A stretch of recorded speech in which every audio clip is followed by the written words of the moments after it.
Hello guys, তোমরা সবাই কেমন আছো? আশা করছি সবাই ভালো আছো, সুস্থ আছো। আর দেখো আমি রেডি হয়ে পড়েছি কাজ বাজ করে নিয়ে। এখন আমি জুতো পরছি। এখন যাব আমরা দিদি বাড়ি, ওই জন্য রেডি হয়ে পড়েছি, কারণ ওদের বাড়িতে আজকে অনেক আত্মীয় স্বজন আসবে ওই জন্যে। আর দেখো আমার মেয়েও রেডি হয়ে পড়েছে, ওর বম্মার ওইখান থেকে আসলো। ওর বম্মা নাকি ওকে পারফিউম দিয়েছে। আর দেখো গাড়িতে চড়ে কী করছে। আর আমরা এদিকে মিষ্টির দোকানেও চলে আসি, মিষ্টি নিয়ে এখন যাব দিদির বাড়ি। দেখো মিষ্টি নেওয়া হয়ে গেছে, এখন আমরা যাচ্ছি দিদির বাড়ি।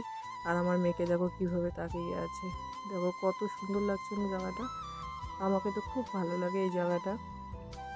তো আমরা আজকে দিদির বাড়ি যাবো, কারণ আমার ভাস্তারা আজকে বিয়ের পাকা কথা হবে ওই জন্য। আর আমার মেয়েকে দেখো কীভাবে ও গাড়ি মানে বাইকে চললেও এমন করবে, মাথা এপাশ ওপাশ এমন করতেই থাকবে। আর দেখো আমরা এখন বলতে বলতে চলে আসলাম দিদির বাড়ি।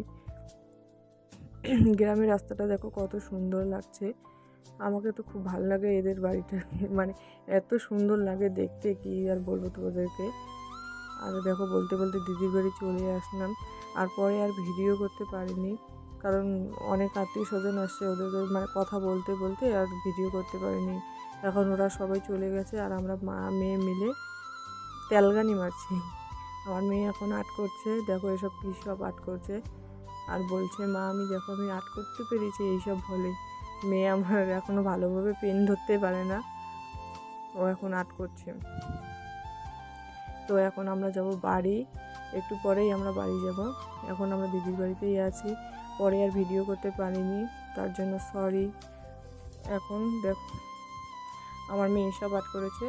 তো তোমাদের ভিডিওটা কেমন লাগে একটু সবাই কমেন্টে বলো। আর যদি ভালো লাগে তাহলে লাইক কমেন্ট শেয়ার অবশ্যই করে দিও। আর চ্যানেলটা সাবস্ক্রাইব করে দিও, যারা ফেসবুকে আছে তারা ফলো করে দিও। টাটা।